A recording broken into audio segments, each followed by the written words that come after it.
શ્રી વલ્લભાધીશ કી જય, ગિરિરાજ ધરણ કી જય, શ્યામ સુંદર શ્રી અમને મહારાણી કી જય, શ્રી ગુસાઈજી પરમ દયાળ શ્રી ગોકુલ રથ કી જય, દાવ દયાળ કી જય, श्री नवनीत प्रिया लाल की जय, अपने माथे बिराजता सेव्य स्वरूप की बधाई वैष्णव ने जाजा करे जय श्री कृष्ण, जय श्री कृष्ण। सप्तम विलास, सप्तम विलास कियो श्यामा जो આજની લીલા સ્થળી ગહેરેવન, આજના સખી કૃષ્ણાવતી, અને આજે ઘૂઘરા ને એવી બધી સામગ્રી. યથા દેહે તથા દેવે, જેટલું આપણાથી થાય એટલું. પોસ્ટ કરાવ્યા ત્યારે નાના હતા એટલે બધું આનંદ આવતો હતો. હવે ઉમ્ર કાતક આજા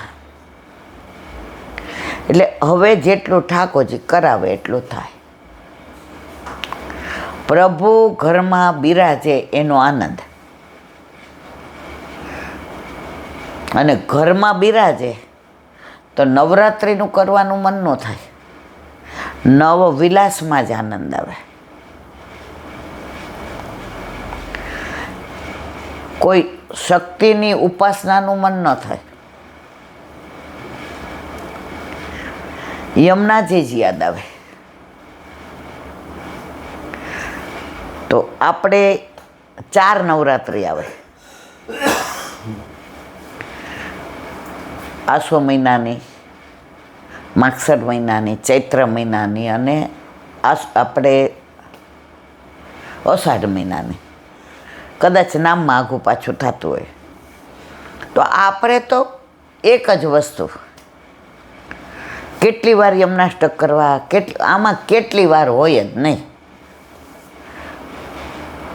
આજે છોકરાઓ મને મમ્મી કહેતા હોય, બોલાવતા હોય, તમારો બર્થડે હોય તેમ પૂછે, મમ્મી આ તને કેટલી વાર મમ્મી મમ્મી કરીને બોલાવો. હું કહું જાને ભાઈ આગો, સહજ બોલાઈ જાય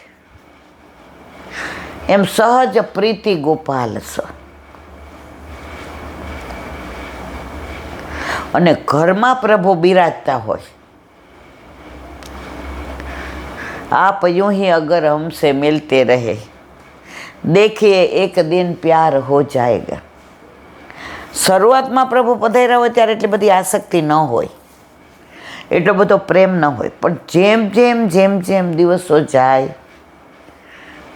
એમ તમે ગમે તે મંદિરમાં દર્શન કરો, તમને તમારા જ ઠાકોરજી યાદ આવે. રવિવાર આપણે અસારવા ગયા હતા કાલે, બરાબર. હવે એક દીકરી લગભગ મને લાગે 40-42 વર્ષની હશે કે 45ની, એ છત્તીસગઢથી આવી હતી. એના ઘરે ઠાકોરજી બિરાજે. હવે સીધું સૌરાષ્ટ્રમાંથી ને છત્તીસગઢ, પણ વૈષ્ણવ ઘર એટલે મનથી રાજી હતી કે ભલે દૂર છે પણ ઈલાનથી અમારે ચંપારણ નજીક, મન થાય ને એટલે ગાડી લઈને ચંપારણ વયા જાય. એટલે વલ્લભ કે કોક તો મારી બધાય મને મળવા આવે, વર્ષે આવે ને 10 વર્ષે આવે ને એકાદ વાર જ આવે. હવે આપણે પહેલાં બહુ જતા હતા, હવે આ પગના લીધે જવું અઘરું પડે. એ કહે અમારે તો સવારે વહેલા પહોંચી લીધું હોય તેમ તે હાલો.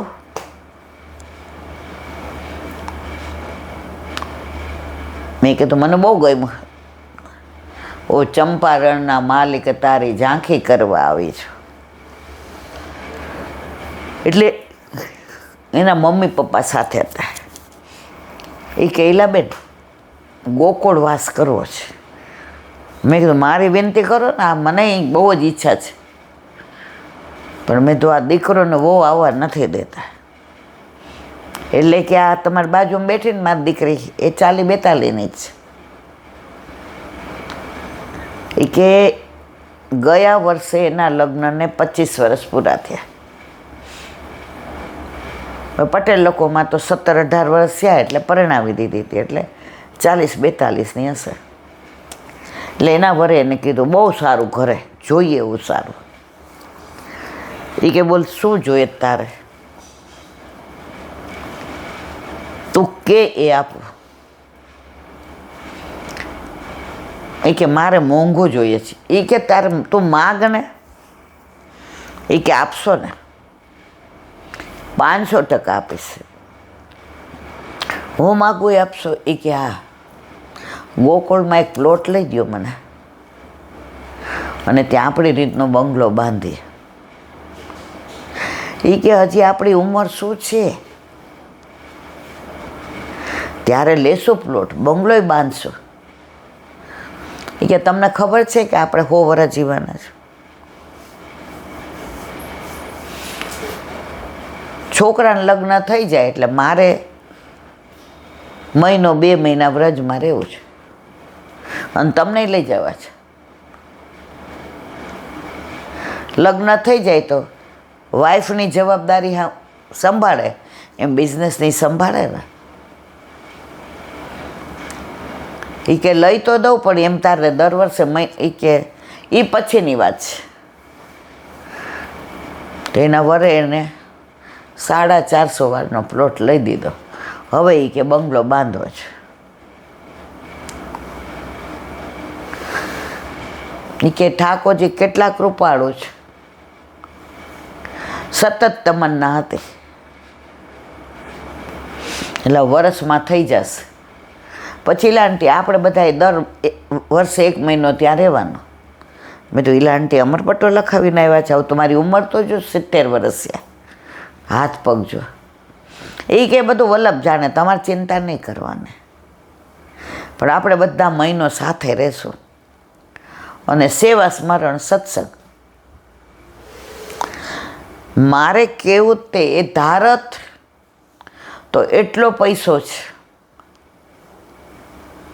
કે જે માગત તે મળત. એને માગતા આવડું કે ગોકુળમાં મારું ઘર હોય. એ કેલાંટી મારું નહીં, ઠાકોરજીનું, કારણ કે આ તો ગોકુળવાળો છે ને. જો આ બધી વાતો કોઈ કપોળ કલ્પિત નથી.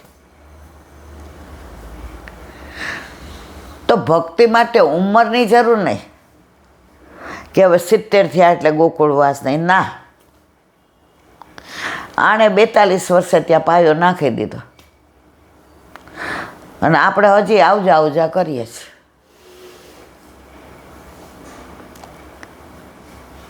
અને રોજ ગાઈએ ખરા, અમને આપજો વ્રજમાં વાસ રે. ઠાકોરજી કે બધી તારું વ્યવસ્થા છે.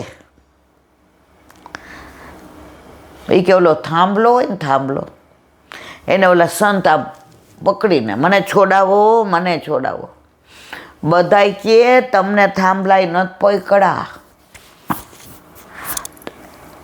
તમે થાંભલાને પકડાય.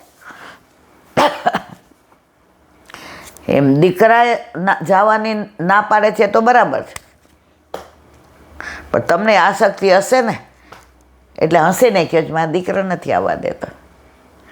એકવાર જાઓ ભાઈ, મારે અહીં રહેવું છે,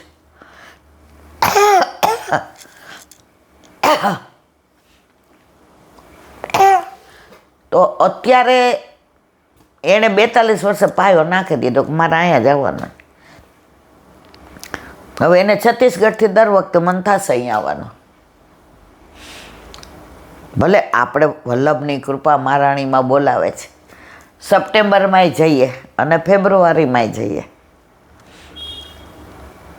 પગ ન હાલતા હોય તો અમુક જગ્યાએ બેઠા રહીએ ગાડીમાં, પણ એ રજનો તો સ્પર્શ થાય છે. એ ગિરાજ બાવા તો ચરણ સ્પર્શ આપે છે, એ મહારાણીમાં તો પાન કરાવે છે. એ વલ્લભ તો સન્મુખ બોલાવે છે. એ વૃક્ષો પવન આવે છે તો એની લહેરખી તો આપણા ઉપર આવે છે. એ મોર ત્યાં કળા કરતા હોય ત્યારે પ્રભુને જોઈને જ કરતા હોય એટલે પ્રભુ છે એ અહેસાસ તો કરાવે છે. એ કોયલ કોહુ કોહુ બોલે છે તો કોકિલાવનની તો યાદ દેવડાવે છે. એ માકડાઓને જોઈએ તો ઠાકોરજી માકડાને ખાવાનું દઈ દેતા હતા તો એ બાને ઠાકોરજી યાદ આવે છે. વ્રજવાસીને જોઈએ એટલે ઠાકોરજીની લીલા યાદ આવે છે. સવારમાં ગાયો અને બછડાને જોઈએ ત્યાં એટલે તરત એમ થાય ઓ ઠાકોરજી ગાયો ચરાવવા પધારી રહ્યા છે. અને સાંજે ગાડીમાં આવતા હોઈએ પાછા અને ગાયો પાછી આવતી હોય ને ઓલો ગોવાળ હૈયો હૈયો કરતો હોય તરત અહેસાસ થાય કે પ્રભુ ગાયો ચરાવીને પધાર્યા. તો વ્રજ છે.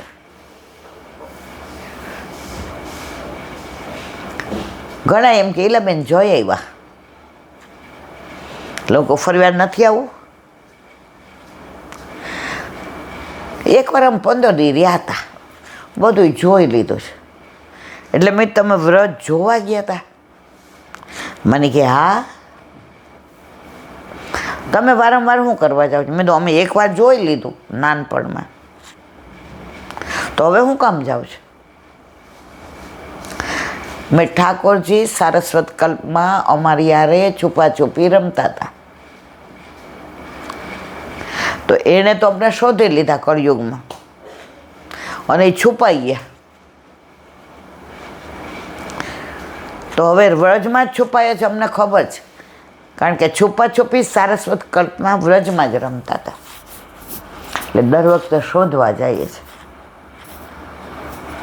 અને અમને વિશ્વાસ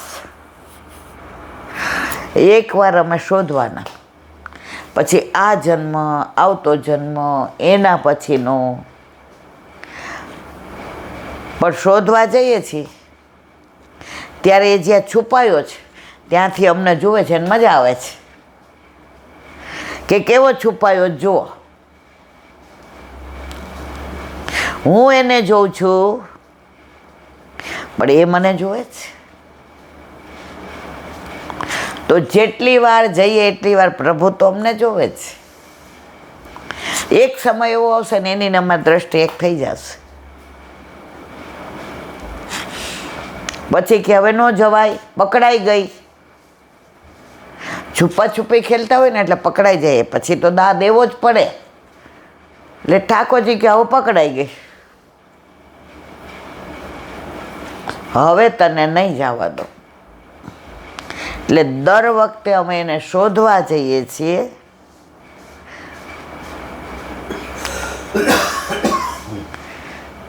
અને અમને વિશ્વાસ છે કે વ્રજ સિવાય પ્રભુ ક્યાંય છુપાયો નથી. તો વ્રજમાં જવાનું વારંવાર મન એટલે જ થાય છે કે પ્રભુ છુપાયો છે એને શોધવાનો છે. તો નવવિલાસમાં જે 7મો વિલાસ કૃષ્ણાવતી સખી અને લીલાસળી ગેરેવન માનસીમાં અત્યારે ત્યાં પહોંચી જાય તેવો આનંદ આવે ને. બેઠકજી એટલા રળિયામણા વલ્લભ પ્રસન્નતાથી બિરાજે. આ બાજુ માનગઢ ને માન બિહારી, આ બાજુ દાનગઢ ને દાન વિહારી, આ બાજુ મોરકુટી, આ બાજુ હિંડોળાનું સ્થાન, આ બાજુ ઠાકોરજી એ બિરાજે કે બધા આખા વ્રજમાં દાન માગ્યું છે. દાન માગે કાનુડો દાન માગે. અહીંયા એક જગ્યાએ દાન આપ્યું છે. આજે જ આ દીકરી મળવા આવી બરાબર હમણાં ગઈ એટલે આજ મોડું થયું સત્સંગ. એની નિષ્ઠા જુઓ તમે, એની દ્રઢતા જુઓ. આ કળિયુગમાં પણ કાકા ને કાકી ને ભાઈ ને ભાભી ને બધાય ભેગા રહે છે.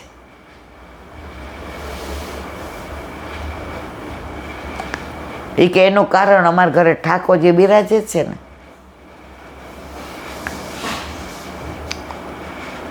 હવે જુદા થાય તો કોઈ ઠાકોરજી લેવા ન દે. એટલે ઠાકોરજી કે બધાય મારા, તો અમે બધાય કહીએ તારા. મેં તારું સાસરું ક્યાં છે? કે મારું રાજકોટમાં, મમ્મી રાજકોટમાં. મેં તારા ઘર ઠાકોરજી બિરાજે છે કે તમારી પાસે ટાઈમ છે? સત્સંગનો ટાઈમ થઈ ગયો 10 મિનિટ, મારી હિસ્ટ્રી છે. મેં તો બધાની હિસ્ટ્રીમાં જ મને તો આનંદ આવે છે કે પ્રભુ કેવી કેવી કયા જીવ ઉપર કૃપા કરે છે.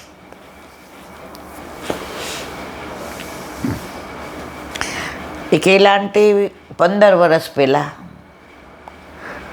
મમ્મીને ત્યાં ઠાકોરજી બિરાજે. હવે ચારીજી ભરીએ, કોઈક વાર ખંડપાઠને પીછવાઈ બદલાવીએ, કોઈક વાર બુહારી મંદર પણ ભણતા હોય એટલે એટલું ન કરીએ. હવે કે એકવાર મેં ઉઠીને કીધું કે મારે ઠાકોરજી પુષ્ટ કરાવવા છે. તો મારા કાકીએ કીધું તને કેવું મળે કેવું નહીં. આ ઠાકોરજી એક તો છે ઘરમાં. એ કે તો પ્રોમિસ કરો કે લગ્ન થાય તો આ ઠાકોરજી મને આપી દેજો. જો શું બોલ્યા? આ તો અમારા ઠાકોરજી છે. તો અમારા ક્યાં? એ કે તું જાય ને ત્યાં તને સાસુ એવું મળે. એ કે ત્યાં ન હોય તો ત્યાં જઈને પુષ્ટ કરાવજે. એ લોકો વૈષ્ણવ ન હોય તો? એ કે અઠવાડિયું કાકીને માથું ખાધું.